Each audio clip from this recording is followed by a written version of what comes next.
fundamentos lógicos y matemáticos del concepto de relación funcional.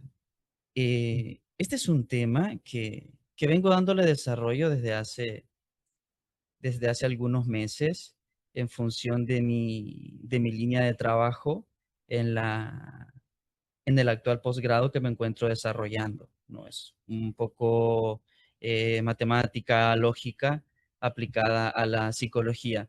Y ha sido no solo interesante, yo creo que más bien ha sido curioso eh, lo que me ha proporcionado este camino, ¿no?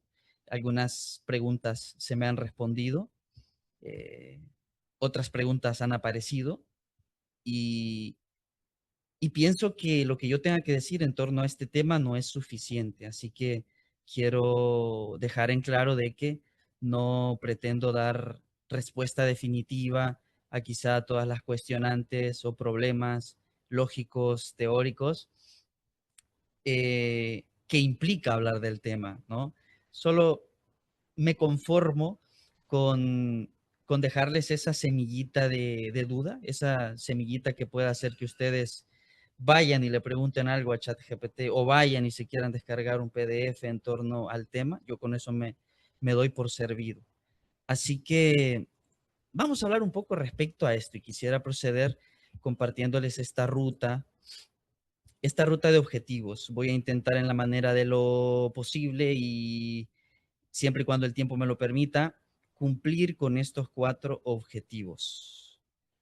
Algo que ocurre cuando, cuando hablo de este tipo de cosas es que el tiempo no es suficiente. A veces en la medida en la que quiero explicar algo, poner un ejemplo, resolver alguna duda, me doy cuenta que voy a la mitad y el tiempo ya se va terminando. Entonces, bueno, vamos a tratar la manera de aterrizar un poco, ¿no? Vamos a hablar un poco respecto a cómo se ha entendido el concepto de relación funcional en la psicología, ojo, en la psicología, a lo largo del siglo pasado y cómo se sigue entendiendo aún en el presente siglo.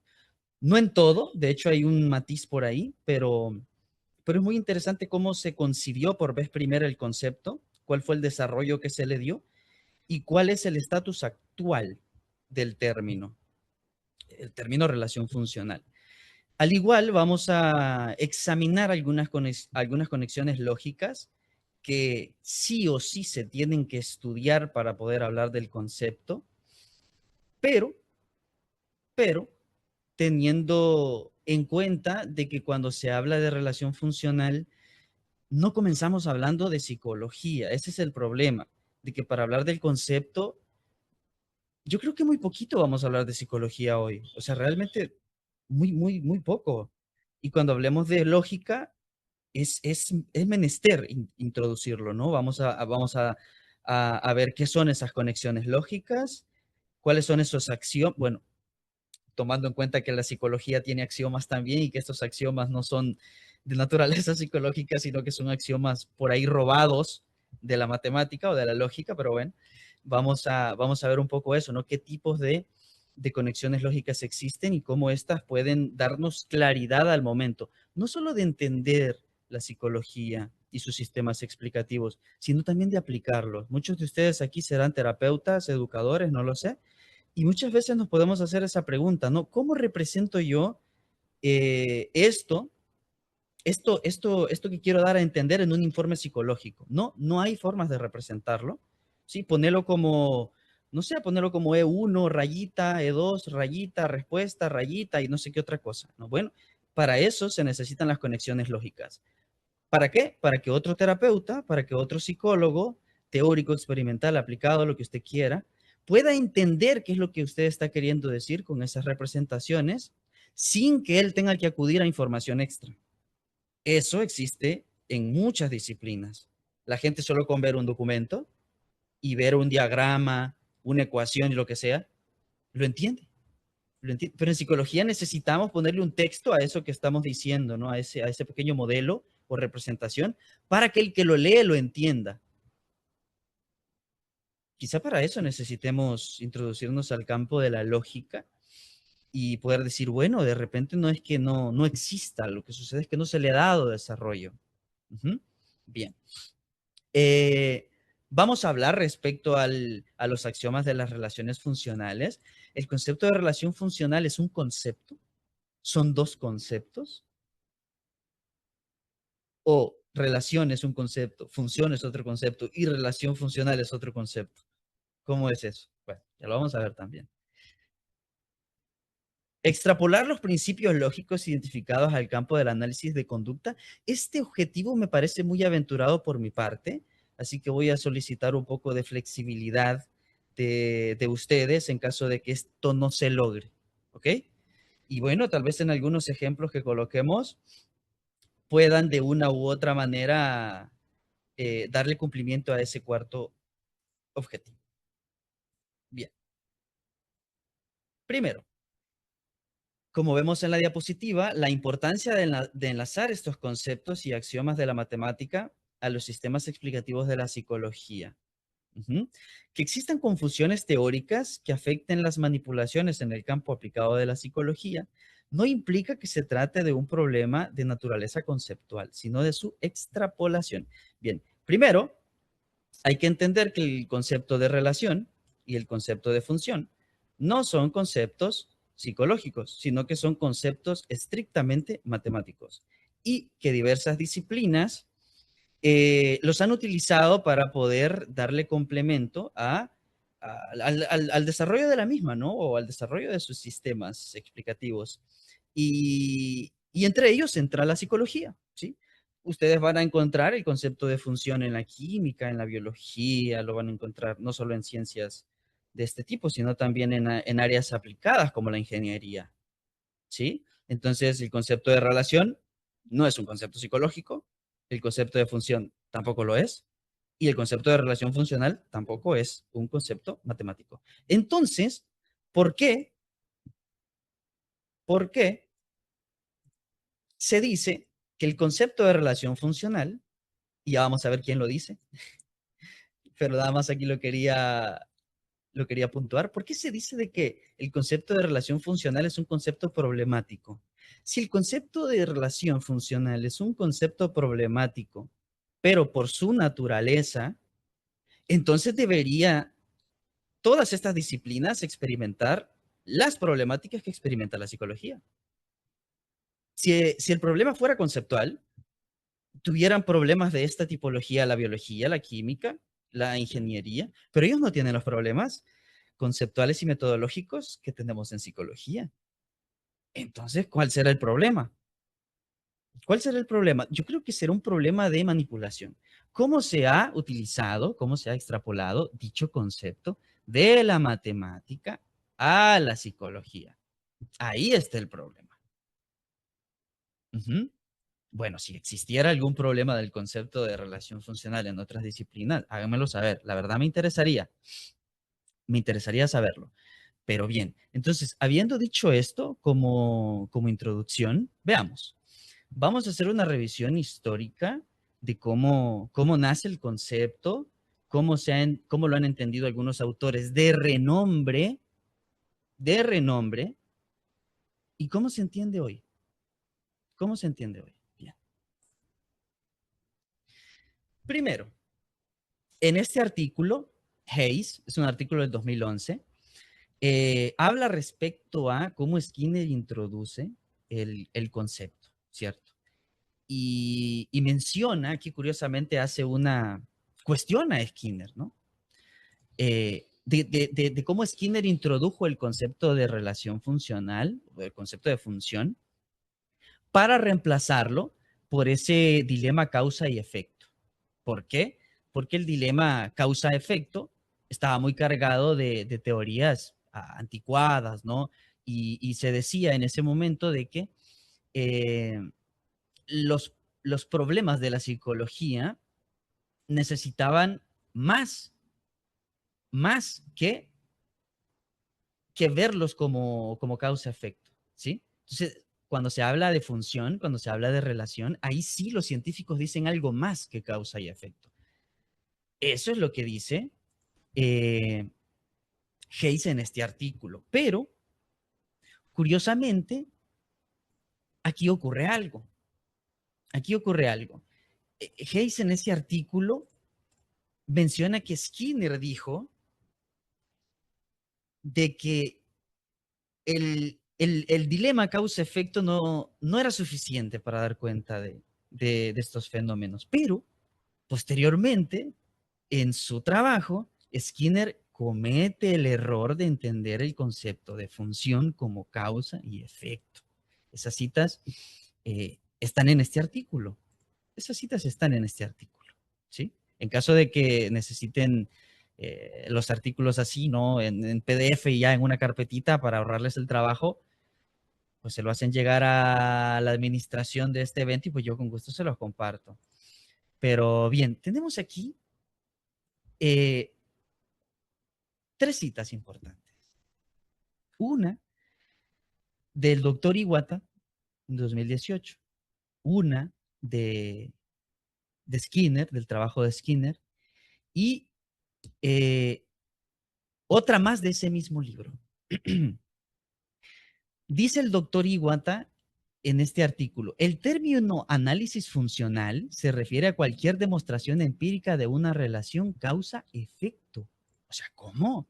Pero si Skinner ahí en los 30 dijo de que necesitábamos más. Pero ¿y por qué el doctor Iwata lo está entendiendo así? ¿Por qué lo define así en el 2008?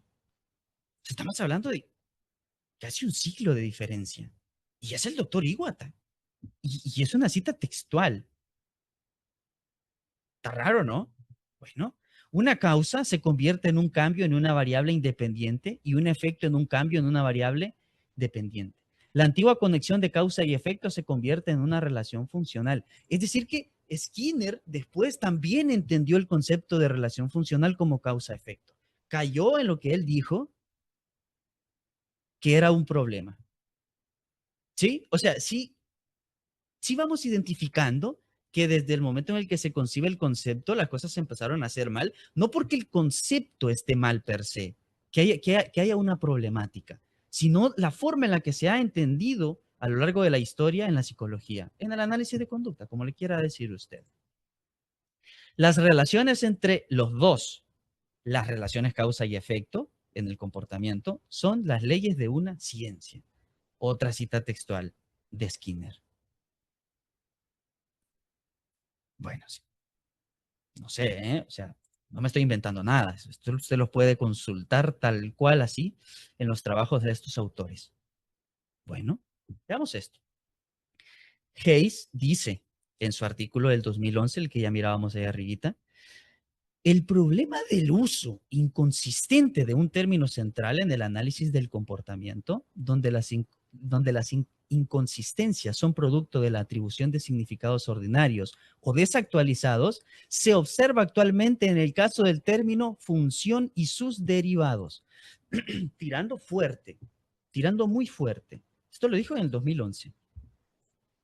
¿Por qué? ¿Por qué ¿Por qué está haciendo esto Linda Hayes aquí? Porque ella va a abordar el concepto desde la teoría de campo, desde el interconductismo. Es un artículo interconductista. Vamos a ver, creo que por aquí tengo estos artículos. Déjenme ver.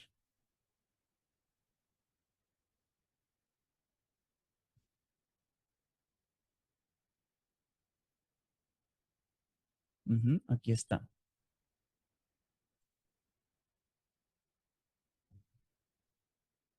Sí, el artículo se llama El concepto de función en el análisis de conducta. The Concept of Function in the Analysis of Behavior. Así se llama. Se los voy a dejar el nombre aquí en el chat. A ver. Es de Linda Hayes.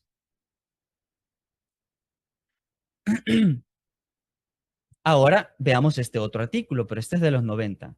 En el lenguaje alternativo, es decir, esta es una cita que ya aborda el concepto de relación funcional de una forma un poco más ordenada. Ya es un artículo que vale la pena leer, porque sí te habla del concepto de relación funcional en la psicología, pero lo aborda partiendo desde la matemática. En un lenguaje alternativo, las variables están funcionalmente relacionadas cuando muestran una relación matemática. Una relación funcional simple se describe mediante la ecuación funcional y es igual a la función de x. Es decir, la normal es y es igual a la función de x, ¿cierto? Ya vamos a ver qué es función de x más adelante en algunos ejemplos, pero esto es solo una revisión histórica. Aquí ellos lo que intentan decir es de que se necesita un x1 más un x2, porque muchas veces la conducta puede estar sujeta no solo a una variable independiente, sino quizá a más. Y hay un concepto, hay un margen de error, y eso ellos lo representan con el símbolo E, ¿sí? En el cual la variable dependiente Y es función de dos variables independientes predictoras funcionales x1 y x2, cada una con un peso específico A o B y un término de error que indica que Y también es función de variables no medidas y del error de medición, ¿sí? Esto se entiende tal cual. Si hay duda con eso, me dicen. Pero esto es clarísimo. Esto es una definición que usted le puede dar copiar y pegar y nada. 100 puntos para ustedes. Bien. Eso es un poco, más o menos, de cómo entendemos el concepto de relación funcional. Al final, vamos a enlazar, vamos a tratar de darle sentido a la lógica, a los conectores lógicos, a la teoría de relaciones, teoría de conjuntos, teoría de funciones, en ejemplos, en ejemplos. ¿Sí? Bien. ¿Qué son los conectores lógicos? Bueno, a ver, para hablar de lógica, tenemos que hablar de lenguaje. Y aquí me quiero detener un ratito, porque la lógica, si bien es cierto, parte desde el lenguaje que nosotros utilizamos, ya sea este español, inglés, francés, lo que usted quiera. La lógica tiene un lenguaje propio. La lógica tiene un lenguaje propio. Y ya vamos a ver, les voy a poner un ejemplo de un error lógico en el lenguaje español para que ustedes vean cómo esto, a pesar de que en otros idiomas puede cambiar, en la lógica se mantiene. En la lógica se mantiene. Entonces, si partimos del lenguaje ordinario, del lenguaje ordinal, para poder construir un lenguaje lógico. Luego este se representa por letras y luego de que se representa por letras pasa a representarse en símbolos lógicos que conocemos como conectores lógicos.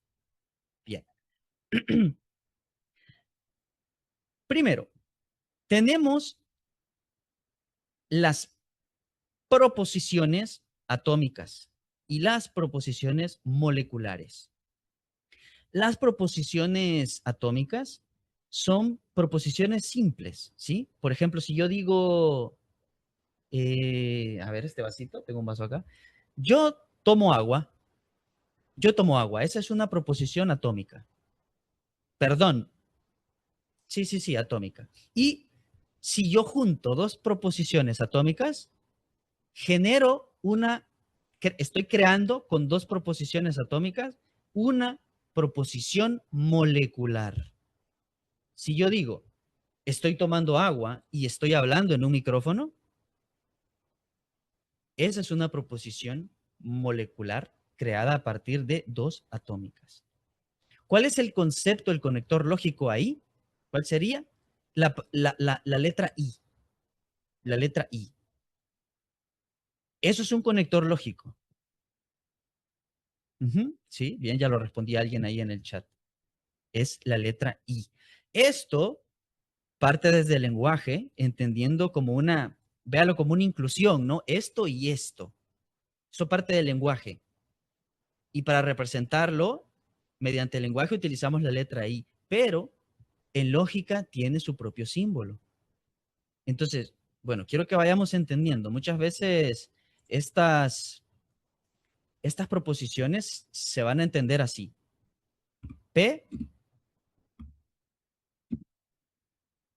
así. Esta es una proposición. Yo tomo agua y hablo en el micrófono, ¿cierto? Y estas proposiciones pueden ser cualquiera, porque a la lógica no le interesa el contenido. Ese es otro detalle, ese es otro axioma de la lógica, que a la lógica no le interesa el contenido, le interesa la manipulación de dichos elementos. Eso le interesa. Por eso los conceptos de tautología, cuando yo me introduje en esto, eh, realmente fue una cachetada para mí, porque muchas veces criticamos sistemas explicativos en la psicología y decimos, es que esto es tautológico, ¿no? Y es como, bro, pero es que la tautología en lógica es esto, o sea, de hecho, hasta el análisis de la conducta utiliza tautologías. ¿Qué sucede? Lo mismo que el concepto de función se ha extrapolado mal, se ha extrapolado mal también la tautología. Pero bueno, eso es otra cosa. Ok, avancemos. La conjunción, como ya lo mirábamos, se representa por una B al revés. En el teclado no tengo la B al revés, perdón, la V, por eso la puse así. Cuando hablamos de conjunción, hablamos de inclusión, ¿no? Eh, si bien es cierto, desde el lenguaje significa esto, pero se representa así. ¿Nunca les ha pasado a ustedes de que están frente a una persona y dicen, esto nada más como ejemplo, ¿eh? Sé que no es tal cual así, pero ustedes dicen, a mí me da miedo hablar en público, pero ustedes dicen, esto tiene un antecedente, ¿no? En público y en el trabajo. Y en el trabajo. Si es en público y en mi casa, pues ahí no. Si es en público y en la universidad, pues tampoco. Pero si es en público y en el trabajo, eso es otra cosa. Eso es otra cosa. Y eso es lógica. Y muchas veces necesitamos representarlo en, en nuestros modelos, eh, eh, en la clínica y no sabemos cómo hacerlo. Entonces, esto te puede dar una ayudadita para que si otro colega tuyo que tiene la misma formación y el mismo nivel de profundidad al entender esto, lo comprenda sin irte a preguntar, ¿y qué quieres decir con eso? ¿Cierto? Siguiente, la disyunción. Bueno, cuando, cuando hablamos de disyunción es algo parecido a la lingüística del español o, como tengo esto o esto otro. Y se representa con ese símbolo como la V. La disyunción se dice que la disyunción es una proposición verdadera siempre y cuando una de sus proposiciones sea verdadera. Es decir, que si yo digo, la siguiente proposición molecular, jóvenes, es verdadera o es falsa. Y yo les digo, este es un carro a control remoto o esto es un teléfono. Esto es un carro a control remoto o esto es un teléfono. ¿Ustedes qué dirían? ¿Esto es falso o es verdadero? Esta proposición molecular. Igual no sé si se ve en mi cámara, pero tenía un vaso en vez del carro. Es verdadero. Exacto, es verdadero porque para que la proposición sea verdadera, uno de sus elementos debe ser verdadero. Y es falso únicamente si ambas proposiciones son falsas. Por ejemplo, si yo digo, ¿no? En el caso de que sea falsa, 10 es mayor que 9 o 9 es mayor que 11. En este caso, 10 es mayor que 9, pues es verdadera, ¿no? Pero 9 es mayor que 11, eso es falso. Por lo tanto, si una es falsa, entonces toda la proposición es falsa. Para esto se utiliza algo que se llama tabla de verdades. Lo pueden googlear así y les va a aparecer ahí un montón de símbolos. Uh-huh. Julián es una persona que está muy al tanto de lo que ocurre en este tipo de situaciones, ¿sí? Definitivamente. Definitivamente, Julián, así es. Bien, ahora, vayamos con el de implicación. Y este es muy usado, de hecho, en las formas en cómo ustedes representan sus evaluaciones funcionales, les dicen por ahí. Sí, pero a veces pensamos de que solo es una flechita y pues ya estuvo, no se ve bonita la flechita. Bien. Eh, este conector lógico, sin duda, ¿no? Es Es algo que se utiliza en el razonamiento deductivo en diversas ciencias, básicas como aplicadas. Y bueno, se busca inferir con esto ciertas conclusiones, o sea, se intenta concluir algo a partir de premisas ya establecidas, de enunciados ya establecidos, ¿sí? Lo van a encontrar no solo como implicación, sino que lo pueden encontrar como condicionalidad, ¿sí? Lo pueden encontrar así, o implicación como está ahí en la lámina. Entonces, como esta implicación no es siempre intuitiva, diría yo, ya que puede ser confuso en algunos casos. Entonces, no sé, tratemos de poner un ejemplo, ¿no? Imagínense, queremos reflejar que una proposición implica otra. Tenemos dos. Queremos, queremos definir que una proposición implica otra. Entonces, yo tengo que asumir de que la primera es verdadera y la otra también. Cuando hablamos de esto, hablamos el sí y entonces. Estos tres puntitos reemplazan el contenido, el antecedente, y esto reemplaza el consecuente. Si la ratita presiona la palanca, entonces recibe una bolita de comida. ¿Sí? Si pasa esto, entonces ocurre esto. ¿Cierto? Ahora bien, se representa con esa flechita apuntando a la derecha. Pueden borrar todo esto si se quedan con la idea de que una implicación es cierta si el antecedente es cierto y el consecuente también. Pero si el antecedente es verdadero y el consecuente es falso, entonces no existe una implicación. Para que sea implicación, ambas proposiciones deben ser verdaderas. Uh-huh. Si voy al trabajo, entonces me da ansiedad. Ahora, la doble implicación.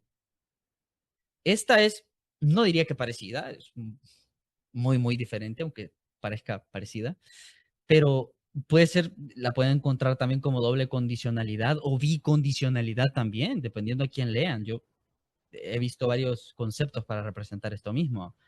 Y, y se representa con ese símbolo, la flechita apuntando para ambos lados, ¿cierto? Pero, a diferencia del anterior, que refería al si ocurre esto, entonces ocurre esto otro, hablamos de si solo si ocurre esto, entonces ocurre esto otro. Si solo si hablo en público, yo comienzo a temblar. Es decir, aquí no me está diciendo si hablo en público en la universidad, si hablo en público en la casa, no, no, no. Si solo si hablo en público, entonces tiemblo. Uh-huh. Bueno, creo que este es claro.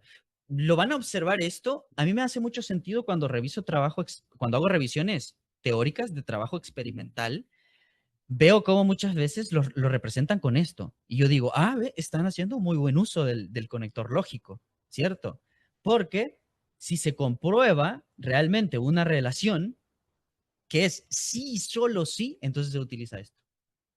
Pero si usted dice, hombre, en el consultorio, que es un ambiente natural no controlado, yo puedo asumir información, no controlo todas las variables. Entonces no puedo realmente hablar de una doble implicación. Puedo referir a lo mucho como evaluación funcional una implicación. Yo creo que eso sería lo más adecuado a ese tipo de contexto, ¿cierto? Va a depender del nivel de profundidad con el que hagas tu análisis, ¿verdad? Y tenemos el conector lógico de negación. Curiosamente, este conector lógico es bien diferente a los demás, a los anteriores, porque si ustedes han observado, los anteriores tienen la característica de que se construye una proposición molecular a partir de dos atómicas. En el caso de sí, entonces, sí, solo sí, esto y esto, esto o esto otro, pero en la negación se construye una proposición molecular a partir de una atómica. A partir de una atómica. Entonces, eso es la diferencia, la hace diferente a los demás. Si yo digo, esto es un teléfono, ¿cierto? Esto es un teléfono. Pero si yo quiero convertir esta proposición atómica en una proposición molecular negativa, bueno, de negación, yo le agrego ese símbolo y diría, no, esto es un teléfono. ¿Sí? Recuerde que la proposición, perdón, el conector lógico no forma parte del contenido de las proposiciones, conecta las proposiciones. Entonces yo diría, no, esto es un teléfono. Estoy negando a P, estoy negando esta proposición. Por eso muchas veces se dice de que para llegar al razonamiento lógico, pues se tiene que romper un poquito con la lógica que nos exige nuestro idioma español. Hablando del no, hay una característica bien chistosa de nuestro idioma y a mí me da risa siempre que la escucho. Bueno, no me ha dado risa siempre, me dio risa hasta que me di cuenta. Y es cuando alguien llega, ¿no? Está usted por ahí vacilando con sus cheros y todo, y le pregunta, llega alguien, ¿no? Y le pregunta, hey, ¿qué estás haciendo? Y vos le decís, no estoy haciendo nada, no estoy haciendo nada. Eso es un error, eso es un error del idioma, porque usted está negando la acción de hacer nada. Usted dice, no estoy haciendo nada. Entonces está diciendo que está haciendo algo. En el caso del inglés se dice I'm doing nothing. Estoy haciendo nada. ¿Cierto? Entonces cuando nosotros decimos no estoy haciendo nada, estoy diciendo que estoy haciendo algo. Lo correcto, lógicamente hablando, sería estoy haciendo nada. Pero, como sabemos, la lógica del idioma es diferente a al razonamiento de la lógica per se, al lenguaje que tiene la lógica. Es muy distinto. Hombre, no le estoy diciendo que yo voy por la calle hablando así. Pues yo también le digo así a mis amigos, no, no estoy haciendo nada. Pero cuando se me exige un razonamiento lógico, sí preciso en esto. Soy muy preciso en esto. Bueno, ahora cada vez que a ustedes les pregunten qué están haciendo y ustedes estén haciendo nada, se van a reír y se van a acordar de mí. Los condeno a que se acuerden de mí cada vez que tengan que responder esto. Bueno, ya está. Muy bien, aquí tenemos una tablita que bueno, resume lo que acabamos de hablar. Y algunos ejemplos, ¿no? Intenté de una forma muy apresurada tratar la manera de colocarles estos modelos que se utilizan en la psicología eh, como una especie de querer acercar esta información al banco de información que ustedes ya tienen. ¿Sí?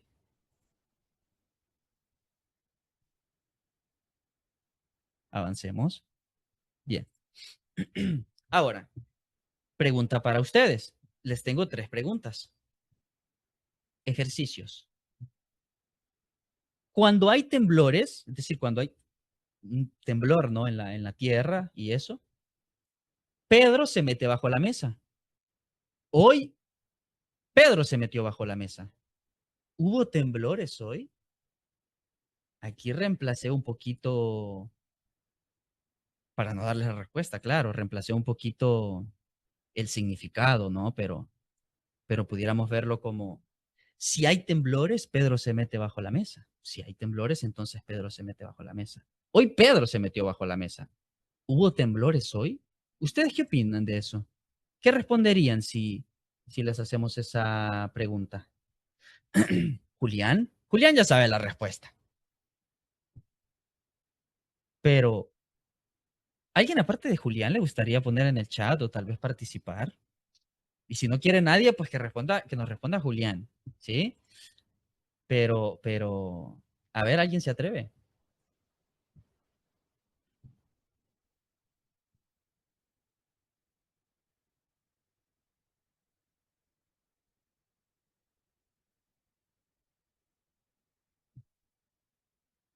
Nadie. Bueno, está fácil. Sí hubo temblores, dice Julián. ¿Alguien más quiere responder? ¿Qué opinan? ¿Están de acuerdo con nuestro amigo Julián? ¿Están en desacuerdo? ¿O parcialmente, tal vez? ¿Qué opinan? No necesariamente, dicen. De acuerdo, Parcialmente. parcialmente. Ujú. Diario hay temblores que yo sepa. Bueno, ahí está asumiendo información, Mauricio, y usted tiene que trabajar única y exclusivamente con la información que yo le estoy proporcionando. Sé que aquí haría falta, por ejemplo, en qué país, ¿no? Eh, Cosas de ese tipo, porque sabemos de que hay países donde quizá tiende a temblar más, pero la lógica nos exige que analicemos única y exclusivamente los elementos proporcionados. No se sabe la verdad de la primera proposición, ¿no? Bueno, aquí Jaime Luque nos dio la respuesta correcta. Y también Diana. Puede que sí, puede que no. Puede que sí, puede que no. A ver, tenemos aquí otro comentario. Si hubiese habido temblores, hubiese faltado que sí, solo si hay temblores, Pedro se mete bajo la mesa. Ah, bueno, mira, aquí ya se nos está adelantando Helio Díaz, pero eso es otra cosa, Helio. Ya vamos a ver otro ejemplo donde puede participar su respuesta. Pero esto es otra cosa. Recuerde que aquí estamos hablando de implicación. Si hay temblores, entonces Pedro se mete bajo la mesa. Hoy Pedro se metió bajo la mesa. ¿Hubo temblores hoy? Bueno, no sabemos. Puede que sí, puede que no. Puede que sí, puede que no. ¿Por qué? Porque Pedro se pudo haber metido bajo la mesa porque estaba jugando a las escondidas, o también pudo haberse metido bajo la mesa porque hubo un temblor.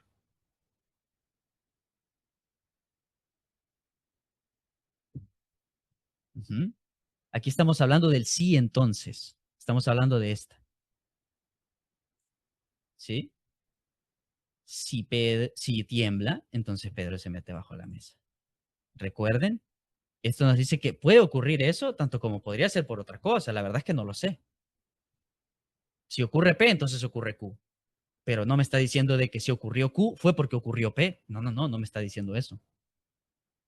¿Sí? Bueno, veamos el siguiente ejercicio. Sí, uy, aquí le puse, sí, solo si hay temblores, Pedro se mete bajo la mesa. Hoy Pedro se metió bajo la mesa. ¿Hubo temblores hoy? ¿Qué opina Helio Díaz?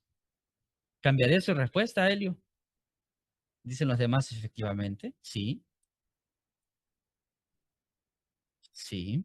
Ujú. Sí, la verdad es que sí. La verdad es que sí. Me atraparon. Sí, definitivamente aquí está hablando de que sí, solo si ocurre P, entonces ocurre Q. Por lo tanto, si ocurrió Q, entonces fue porque ocurrió P, no por otra cosa. Veamos el siguiente. Este es un poquito más complicado, pero vamos a ver qué tal. Sí, solo sí. Pedro debe caminar por el callejón 4 de la ciudad. Y si va solo, evita caminar por ahí. Pedro evitó caminar por ahí. Iba solo. ¿Qué opinan?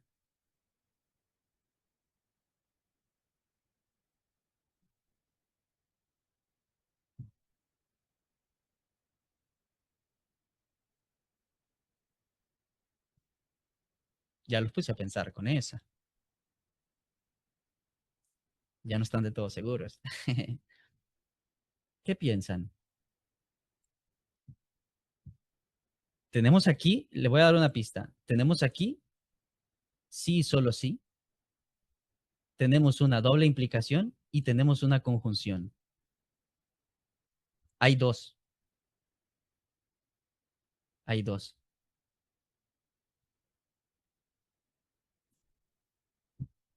Entonces, veamos si realmente cumple con el criterio de que los elementos de cada proposición molecular, entendiendo como que hay proposiciones atómicas, son verdaderas o falsas y dependiendo de eso, si una debe ser verdadera aunque la otra sea falsa, la proposición completa es verdadera, Entonces, ¿qué dirían? ¿Iba solo?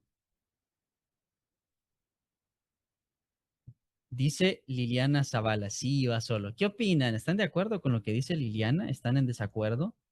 ¿O están parcialmente de acuerdo o en desacuerdo con Liliana?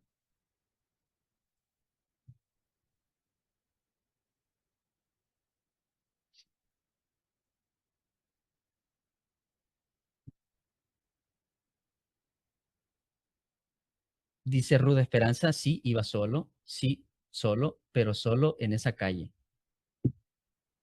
Dice Andrea, no va solo. De acuerdo, iba solo, nos dice Felipa. Ok, muy bien, es correcto, iba solo, iba solo. Sí, sí, sí. Porque evitó caminar por ahí. Dice que sí, solo sí, Pedro debe caminar por el callejón 4 de la ciudad. Y si va solo, es decir, puede ir solo, pero en otros callejones, en el callejón 5 y no evita pasar por el callejón 5. Quizás, no, aquí estoy asumiendo información. Pero si es el callejón 4 y va solo, entonces evita caminar por ahí. Y como evitó caminar por ahí, entonces sí va solo. Sí va solo.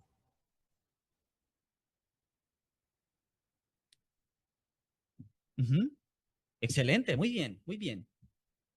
Entonces, este tipo de ejercicios que ustedes se reten intentando responder dilemas de este tipo, ¿no? Que muchas veces desafían la lógica con la que hablamos en el día a día, puede hacer que ustedes desarrollen una mayor capacidad para razonar distinto. Y, ¿saben en qué se traduce razonar distinto? Razonar eh, lógicamente, que nosotros hacemos preguntas muy profundas. Comenzamos a hacer preguntas diferentes. Ahí se traduce. Entre otras cosas también, claro.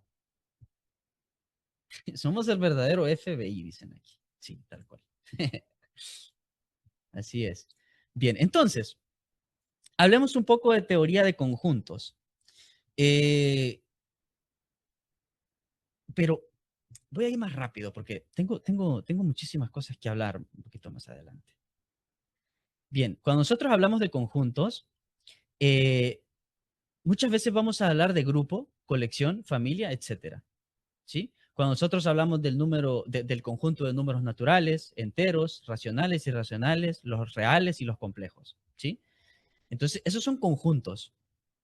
Y muchas veces estos conjuntos pueden estar, pueden cumplir el axioma de estar unidos, estar también interrelacionados y a partir de eso sacar otros conjuntos, ¿no? Pero normalmente se entiende como esto, ¿no? Como grupo de cosas, ¿sí? Si yo digo, tengo aquí el grupo de frutas, tengo el conjunto de frutas, pero dentro del conjunto de frutas está el conjunto de manzanas, el conjunto de mangos, el conjunto de peras, ¿cierto?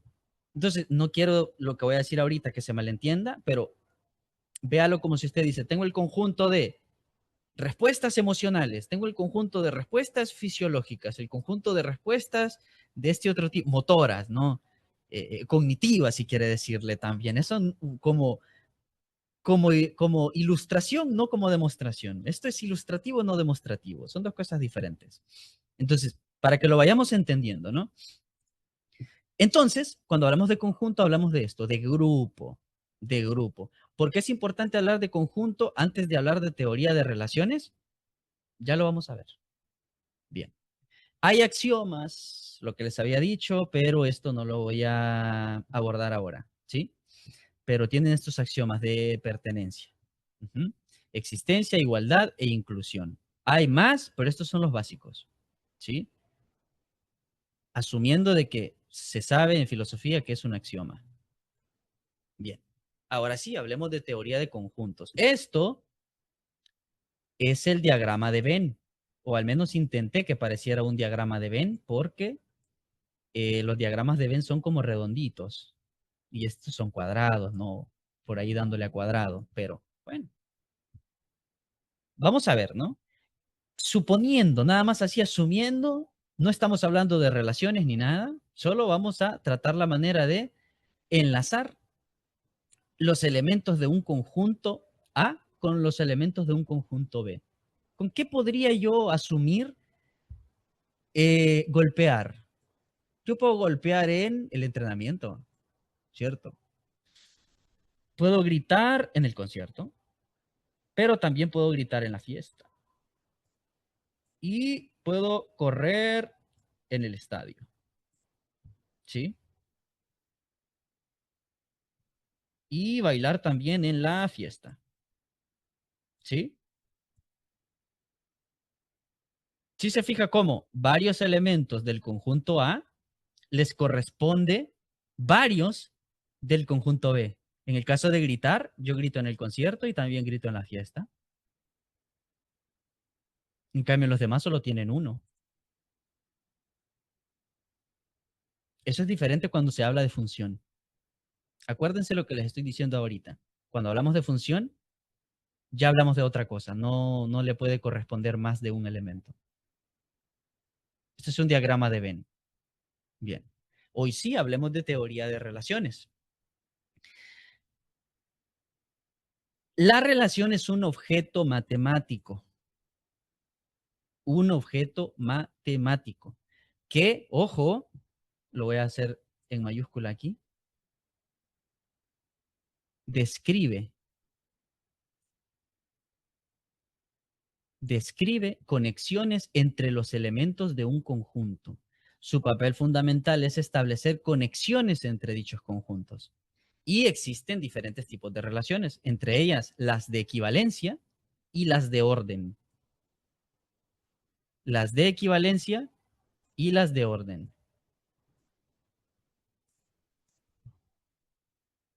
El estudio matemático de las relaciones se concentra en la estructura que impone la relación en el conjunto.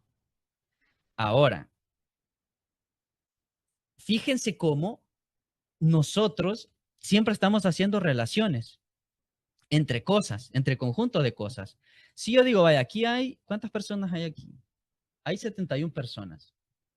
Si yo digo, de estas 71 personas que vemos aquí, tenemos aquí también 71 dispositivos electrónicos. Entonces, necesito que todos los participantes se relacionen con el conjunto de dispositivos. Muy bien, ustedes pudieran hacer grupos de 5, de 10 o hacer grupos entre los que ya se conocen y utilizar un solo dispositivo. No les estoy exigiendo que utilicen estrictamente uno por persona. Estoy relacionando elementos del conjunto A, que son ustedes, y los elementos del conjunto B, que son el conjunto de los dispositivos. ¿Sí? Estoy haciendo conexiones ahí. Y para realizar esas conexiones puedo utilizar las relaciones de equivalencia y las relaciones de orden. ¿Cuáles son estas relaciones de equivalencia y las de orden? Veamos. Una relación es una correspondencia.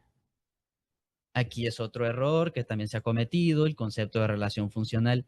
Tienden a ponerlo como correspondencia, como dependencia también. Yo diría que el de dependencia se le acerca más, un poquito más, pero correspondencia no. La relación es una correspondencia entre los elementos de dos conjuntos A y B. En este caso, ustedes como conjunto A serían el dominio. Así se le conoce a ese conjunto. ¿A dónde estaba? A ver. ¿Dónde está el diagrama? Aquí. Esto sería el dominio. Y este sería el rango. Dominio y rango. ¿Sí? Uno o más elementos del conjunto B. Me puede corresponder del elemento B uno o más elementos. ¿Sí?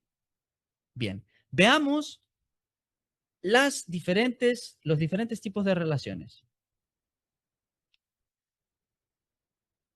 La relación reflexiva. Decimos que la relación es reflexiva si cada elemento del conjunto está relacionado consigo mismo. Ejemplo, vivir en la misma ciudad que uno mismo. Yo vivo en San Salvador. Yo vivo en la misma ciudad en la que vive Aquiles. ¿Sí? Yo uso la misma computadora que utiliza Aquiles. Eso es reflexividad. Se lee así, vean, una relación es reflexiva si y solo si respecto a los elementos X que pertenecen al conjunto A, donde X se relaciona con X. Esto es del axioma de pertenencia. Es esto. A ver. ¿Dónde estaba? Aquí, pertenencia. ¿Sí? Este es el símbolo de pertenencia. Una relación es reflexiva si y solo si respecto a los elementos que pertenecen al conjunto A, donde X se relaciona con X. X se relaciona consigo mismo. Y curiosamente ustedes van a encontrar un ejemplo de esto en el libro de análisis aplicado de conducta. Creo que es en la página, aquí está, página 448, donde aquí se habla de operaciones motivacionales condicionadas. Y se habla de la operación motivacional reflexiva, donde la retirada de dicha operación motivacional genera un efecto en la consecuencia. Recordando que una operación motivacional desde esta perspectiva es un cambio en el ambiente que modifica temporalmente el valor de efectividad de la consecuencia y su posterior efecto, ¿no? Entendiendo ese efecto como aumento o disminución en la probabilidad de ocurrencia de dichas conductas, ¿no? Entonces, pueden revisarlo, ahí lo van a encontrar. Acude esto en las operaciones motivacionales a este tipo de relación. Es esto mismo, es el mismo razonamiento. Veamos el siguiente. La relación irreflexiva. La relación es irreflexiva si ningún elemento del conjunto se relaciona consigo mismo. Por ejemplo, Gloria es madre de Damaris, pero Damaris no es madre de sí misma, ¿sí? Yo puedo decir, yo soy eh, el padre de Josué, pero Josué no es su propio padre, ¿cierto? Entonces, es irreflexiva. ¿Cómo se lee? Una relación es irreflexiva sí y solo sí respecto a los elementos X de un conjunto A, donde X no se relaciona con X. Es irreflexiva cuando X no se relaciona consigo misma. Siguiente. La relación simétrica. La relación es simétrica si para cada pareja de la relación, la pareja en orden inverso también forma parte de la relación. Puede ser o no reflexiva y ser o no transitiva. Esto, no, esto lo tienen que revisar después ustedes, esto los va a confundir. Estos son los axiomas, parte de los axiomas de los que les hablaba. Las relaciones pueden tener características de otras relaciones, pero eso es un montón. Nos estamos introduciendo, así que vamos a ir un poquito más tranquilitos.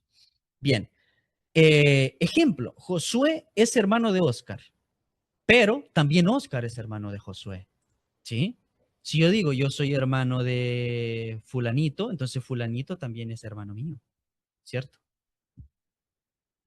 Como lo leemos, la relación es simétrica sí y solo sí respecto a los elementos X, Y. Si X se relaciona con Y, entonces Y se relaciona con X. Sí estamos observando que cómo las conexiones lógicas están manipulando de manera efectiva para que el razonamiento de cada relación cambie. Si se fijan que posiblemente estoy utilizando los mismos conceptos, pero lo que cambia es cómo estoy manipulando estas conexiones lógicas. Lo que vimos al inicio. Ojo, la relación es simétrica si solo si respecto a los elementos X, Y. Si X se relaciona con Y, entonces Y se relaciona con X. Ahora veamos la asimétrica. Una relación es asimétrica si para toda pareja en la relación se cumple que su inversa no está en la relación. Es decir, que su orden normal sí es una relación, pero su orden inverso no es una relación.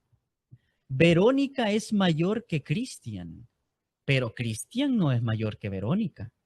Aquí, este mismo razonamiento aplica para cuando usted dice mayor que y más caro que. Es el mismo razonamiento. Si, por ejemplo, un, un iPhone es más caro que un Android, ahí hay una relación. Pero yo no puedo decir lo contrario, ¿no? O sea, su inversa no forma parte de una relación. Como lo leemos, la relación es asimétrica sí, solo sí respecto a los elementos X, Y. Si X se relaciona con Y, entonces Y no se relaciona con X. Distinto del otro, del anterior, que en orden normal y orden inverso, ambas eran relaciones, por eso es simétrica, pero aquí como es asimétrica, la inversa, para que sea asimétrica, la inversa no debe formar parte de la relación.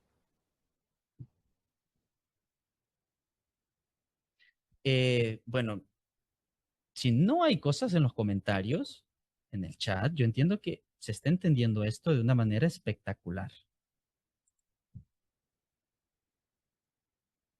Veamos la antisimétrica.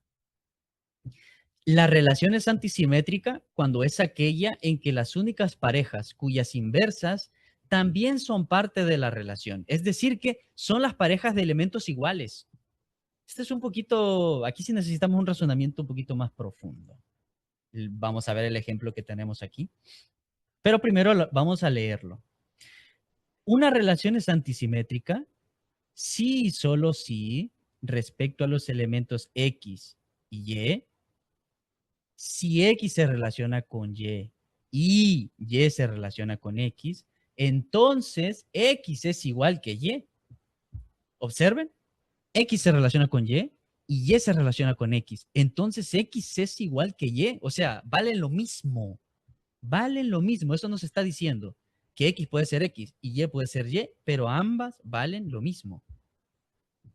Ahora, esta es pregunta para ustedes y voy a necesitar que me la coloquen aquí en los comentarios, su respuesta.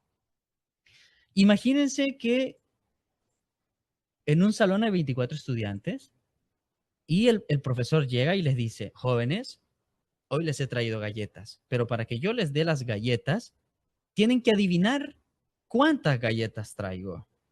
Y les voy a dar una pista. La cantidad de galletas es divisible por la cantidad de estudiantes. La cantidad de estudiantes es divisible por la cantidad de galletas. Vean lo que es una relación antisimétrica, jóvenes. ¿Cuántas galletas hay? Esa es mi pregunta para ustedes.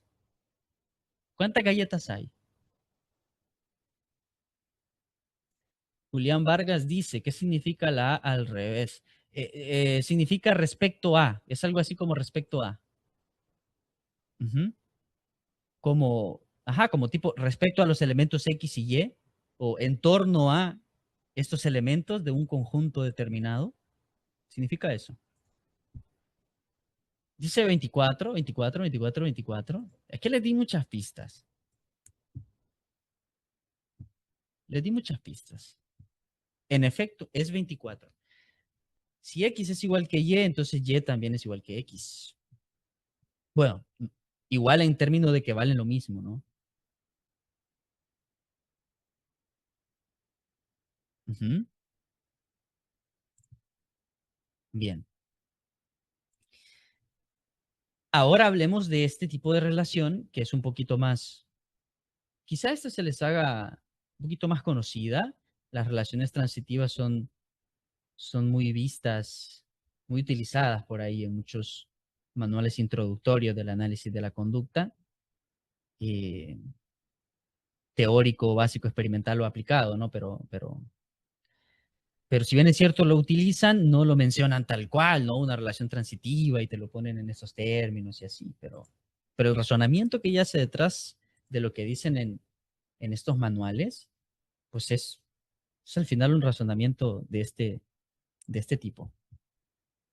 Bien, la relación es transitiva si siempre que un elemento se relaciona con un segundo elemento y este segundo se relaciona con un tercero, entonces el primero está relacionado con el tercero. Esto es muy de aprendizaje complejo, ¿verdad? No sé si les suena. Esto es muy de aprendizaje de ese tipo, de ese nivel. ¿Es un encadenamiento? Mm, depende. No diría que estrictamente es un encadenamiento, pero sí podría. Por eso se llama transitividad. ¿Por qué se llama transitividad? Imagínenselo así, de que como X se relaciona con y Y está relacionado con Z, por transitividad X está relacionado con Z, aunque inicialmente nunca hayan tenido una conexión directa. Eso es transitividad. Como por ejemplo, cuando es un razonamiento muy parecido cuando se estudia aprendizaje perdón, condicionamiento, aprendizaje por condicionamiento de orden superior, eh, eh, precondicionamiento, ¿no? En el caso del condicionamiento clásico, cuando se estudia aprendizaje complejo también, es muy parecido. Es muy parecido. Cuando usted dice, yo hago un condicionamiento de primer orden, relaciono un estímulo 1 con un estímulo incondicional por n cantidad de veces. Luego este estímulo condicional pasa a ser un estímulo condicionado que prosigue, ¿no?, a una respuesta condicionada. ¿Qué sucede? Que este estímulo condicional 1 se asocia se empareja, ya sea en el intervalo de, de asociación de estímulos que sea, se asocia con un estímulo condicional 2. Y ahora este estímulo condicional, este estímulo condicional 2, aunque no tuvo relación directa con el incondicional del primer orden, tiende a generar una respuesta parecida o igual, no lo sé. Pero esto es ilustrativo, no demostrativo, porque para que demostrarlo necesitaría hacer una manipulación de variables diferente. Pero este es un ejemplo ilustrativo únicamente. ¿Sí? Podemos hablar de transitividad en ese sentido, más o menos. Ahora, la relación es transitiva si, solo si, respecto a los elementos X, Y, Z. Si X se relaciona con y se relaciona con Z, entonces X tiene una relación con Z. Es como cuando usted dice, si A se relaciona con B y B se relaciona con C, entonces A está relacionado con C. Ese es el mismo razonamiento. Es un razonamiento de lógica transitiva. Si la luz está encendida, entonces un roedor presiona una palanca. Palanca que al presionarla le entrega comida. ¿Sí? ¿Por qué puse el conector lógico de implicación y no puse el otro? Ah, bueno, porque aquí me está exigiendo estrictamente que ponga este. Si esto, entonces esto. Y bueno, tengo que acudir a ese razonamiento, ¿no? Si me hubiera dicho sí, solo sí en este caso, aquí, como está acá, yo lo hubiera puesto. Yo lo hubiera puesto. Las manipulaciones que se hacen en un ambiente natural controlado, como lo es un laboratorio, pues puede representarse de manera distinta, ¿no? A cómo representamos los eventos suscitados en la vida cotidiana. Ahora sí, esto ya lo habíamos visto. Relación entre conjuntos, ¿cierto? Pero veamos esto. Teoría de funciones. Ahora sí, ¿qué es una función? Ojo, esto no es psicología. Repito, no es psicología. Respecto a dos conjuntos, A y B, una función entre ellos es una asociación F. Es una asociación F, donde a cada elemento del conjunto A se le asigna un único elemento del conjunto B mediante una regla de correspondencia. Regla. Una regla de correspondencia. No me está diciendo que tal vez, que sí entonces. Una regla de correspondencia. El primer conjunto es llamado dominio y el segundo conjunto es llamado rango. Ujú. Veamos. En una función se exige que cada elemento del conjunto inicial esté relacionado solo con un elemento del conjunto final. Y es igual a función de x, pero ¿cuál es la famosa función de x? La función de x puede ser, por ejemplo, si yo a usted le digo, este aparatito tiene la función de que todas las fotos que entran, de la manera en la que entren, cuando salen, salen en blanco y negro. O sea, puede entrar una foto con mucho tinte, con mucha saturación, como usted quiera. Pero al momento de que yo le envíe, la saque del dispositivo, va a salir en blanco y negro. Esa es una función. Cuando usted tiene una calculadora en la mano, los botones tienen funciones, las operaciones tienen funciones. Si usted dice, yo este 2 lo quiero multiplicar, hay un botón que tiene una función llamada 2x. Así se conoce eso, 2x. Es decir, esto que entra del conjunto inicial, se le tiene que aplicar la función de 2x.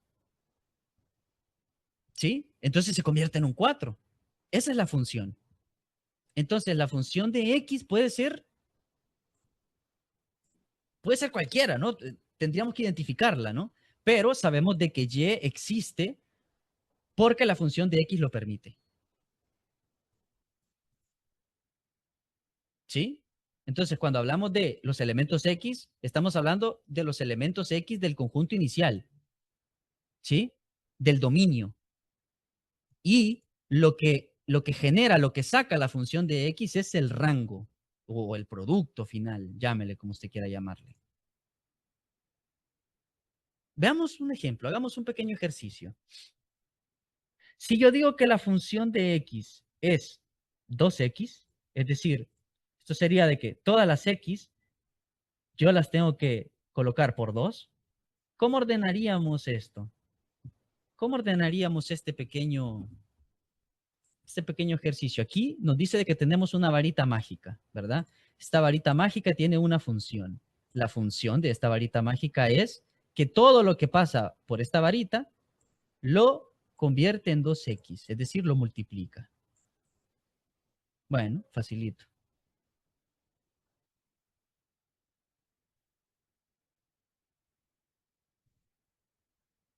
2 veces x.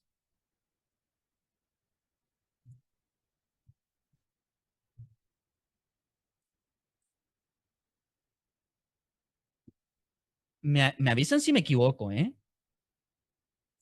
Puedo equivocarme, no sé, adrede tal vez. O no, o nada.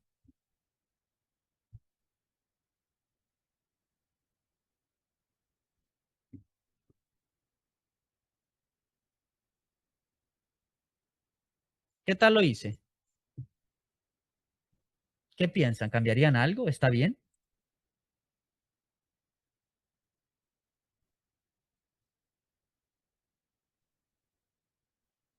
Dice Julián, ¿está bien? Ok.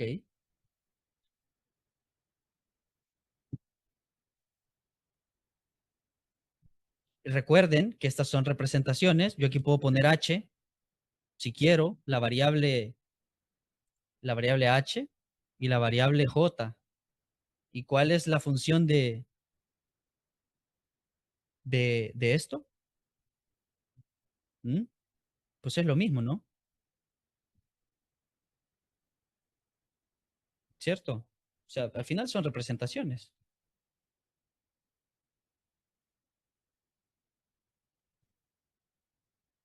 Bien, veamos algo un poquito más diferente. Ilustrativo, para poder ilustrar la definición de función. Esto necesito que lo hagan ustedes. Intenten hacerlo ustedes. Ir al súper. Recuerden la definición. Habíamos dicho un único elemento de B mediante una regla de correspondencia. Bueno, ¿cómo lo harían? Ayúdenme. Ir al súper ¿Con qué, ¿Con qué elemento de hielo podemos relacionar si la función de X es dejar de tener miedo? Dejar de tener miedo. ¿Con qué lo relacionaríamos?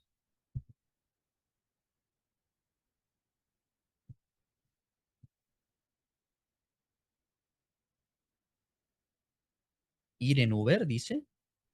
Ir en el Uber, ok. Muchas gracias. ¿Alguien más?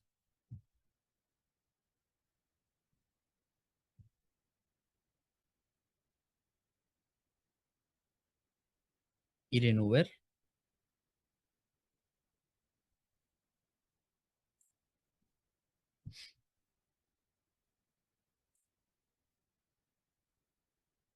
Hablar en público. ¿Con qué? Y reunión con RH. O tener una reunión con RH. ¿Pero con cuál lo relacionaría, Patricia? Ujú. Recuerde, la función de esta varita es dejar de tener miedo.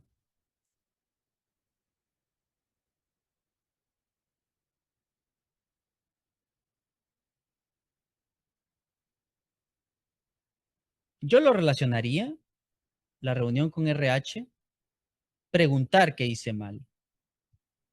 Preguntar qué hice mal.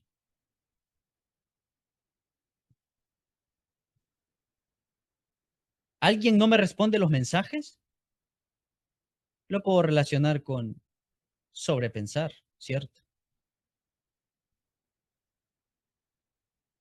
Ahora, yo puedo, yo puedo no establecer conexiones de todos los elementos. Puedo dejar este sin una relación. ¿Eso está bien o no? ¿O no? ¿Qué opinan?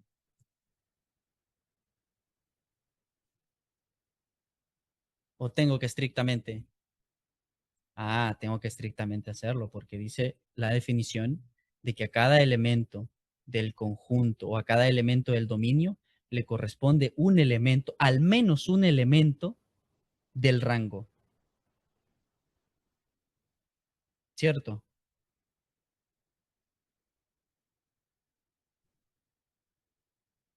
Entonces, aquí nosotros acabamos de utilizar lo siguiente.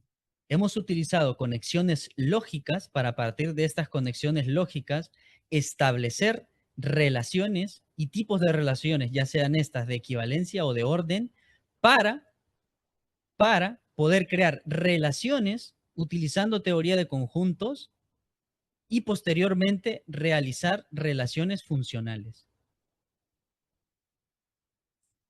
Hemos identificado que la función de X es muchas veces es algo que pasamos desapercibido, ¿no? Decimos, Y es igual a función de X. Pero ¿y cuál es la función de X? Cuando a mí me dicen que es una relación funcional, como mucho me van a decir eso. Y es igual a la función de X. Pero ¿y cuál es la función de X? O sea, hasta hoy no he visto yo en manuales aplicados de la psicología que hablen de esto. En artículos sí, por ejemplo, el de Linda Hayes, ella sí precisa en esto. Ella sí lo precisa. Pero ese es un artículo de ciencia básica, teórico en este caso, ojo. Entonces no solo lo definamos repitiendo lo que leemos o escuchamos, ¿no? No, no, no. También ahondemos un poquito más, pero ¿cuál es la función de X? O sea, ir al súper. ¿Cuál es la función de ir al súper? Y en Uber. Bueno, hay que investigarlo, ¿no? Recuerden que esto en psicología no es precisamente tal cual como aparece en la matemática, ¿no? Son extrapolaciones que nosotros hacemos de conceptos ahí prestados. Y no está mal eso, no es malo porque pues, otras La disciplinas también lo respuesta han es hecho. sí. Sí hay, a ver, pero pues un sí no basta, ¿cierto? Sí hay mucha matemática. El detalle aquí es el siguiente, Julián, yo no te voy a mentir. No sé qué tanto te vaya a servir eso en aspectos así como ¿sabes? Aplicados, ¿no? Para comprender el fenómeno o el objeto de conocimiento de la disciplina que vos y yo compartimos, sí. Pero llega un punto en el que la precisión puede ser muchísima, pero pues el cambio o la importancia a nivel aplicado no puede ser tanta, ¿sabes? Sí existe mucho. Ya hablaba yo hace unos días sobre el primer modelo matemático de la psicología, registrado, ojo, no lo sé, registrado hasta ahorita. Todas las búsquedas me llevaron hacia la ley de Weber y Fechner, ¿sí? La ley de Weber y Fechner, ese es el primer modelo matemático, lo puedes revisar. Hay un video, oh hombre, este video lo guardé, sabía que algún día lo iba a necesitar, pero es un señor español, es un señor español que hace un recorrido, creo que son como 30 minutos, donde él, yo no sé si tiene un guión o qué, pero si no tiene un guión ese señor, yo no sé qué le pasa, pero un recorrido de la matemática aplicada a la psicología. Y está pim, pam, pum, toma la casito. Y yo dije, ¿qué? Pero lo hace en orden cronológico, desde el inicio hasta tiempos posteriores, hasta la actualidad. Pero no me acuerdo dónde tengo ese video.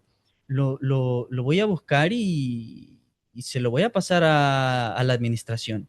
Pero podés revisar inicialmente el modelo de Weber y Fechner. Sugiero que revisen las definiciones de modelo. Ay, no. Las definiciones de modelo, miren, un modelo, por definición, es una representación simplificada que intenta conectar el sistema teórico con el fenómeno en la naturaleza a la que ese sistema teórico hace referencia. Eso es un modelo. Pero allá anda la gente, mucho en redes sociales, no, también en libros y artículos, no solo en redes sociales, utilizando el concepto de modelo un poquito raro, ¿no? Hay momentos en los que sí aplica el modelo, la palabra modelo, pero en ciencia ese concepto es distinto. Entonces yo sugiero, revisen el concepto de modelo, revisen los tipos de modelos que hay, computacionales, representativos. Por ejemplo, a mucha gente, bueno, a mí tampoco, a mucha gente no le agrada tanto el trabajo de la doctora Froxan. A mí me agrada mucho en el sentido de que es introductorio, es esclarecedor y todo. Ella tiene ahí modelos. Ella usa modelos cuando habla de metacontingencias y macrocontingencias, análisis conductual aplicado a prácticas culturales, búsquenlo así en su libro, el libro más famoso. Ella hace uso de un modelo en donde pone, creo que el logo de España o de la institución, donde habla de la interrelación conductual, del culturant, habla de la metacontingencia, del selector, habla de todo eso. Ella hace uso de modelos. Ese es un modelo. Entonces, sí, claro, tenemos distintos modelos, modelos logarítmicos, ecuaciones. Entre los más conocidos está ese, el que te digo, ¿no? Weber y Fechner, puedes encontrar la ley de igualación de Einstein, que luego evoluciona a la ley de igualación generalizada de Baum. Puedes ver también el modelo matemático de Rescorla-Wagner, es una ecuación, eh, que muchas veces estos modelos sirven mucho para poder comprender mejor lo que hacen en psicoterapia. No solo en psicoterapia, claro, pero también ahí. Por ejemplo, entender cómo funciona esta técnica de violación de expectativas. El modelo Rescorla-Wagner es lo que fundamenta la violación de expectativas. Y cómo el error de predicción es parte del motor del aprendizaje. Bueno, y ahí está, en el libro de Michael Domjan lo pueden encontrar, el de Principios de Aprendizaje y Conducta, sexta, séptima edición, no recuerdo. Aquí estamos hablando de, no estamos hablando de lógica proposicional simple, estamos hablando de lógica proposicional compuesta. Esto es lógica proposicional compuesta. Entonces, vamos a encontrar muchísimos enunciados, muchísimos. Con lo cual, sí aparece el sí entonces, que es la implicación, pero hay una doble implicación de entrada. Hay una doble implicación de entrada, ¿sí? Que es sí y solo sí. Una relación es transitiva sí y solo sí respecto a los elementos X, Y, Z, Si X se relaciona con Y, entonces, y Y se relaciona con Z, entonces X está relacionado con Z. Si tenemos aquí un conector lógico de doble implicación o bicondicional de entrada, estamos hablando de que sí es bidireccional. ¿Sí? Si X se relaciona con Y se relaciona con Z, entonces X está relacionado con Z, tanto como Z está relacionado con X.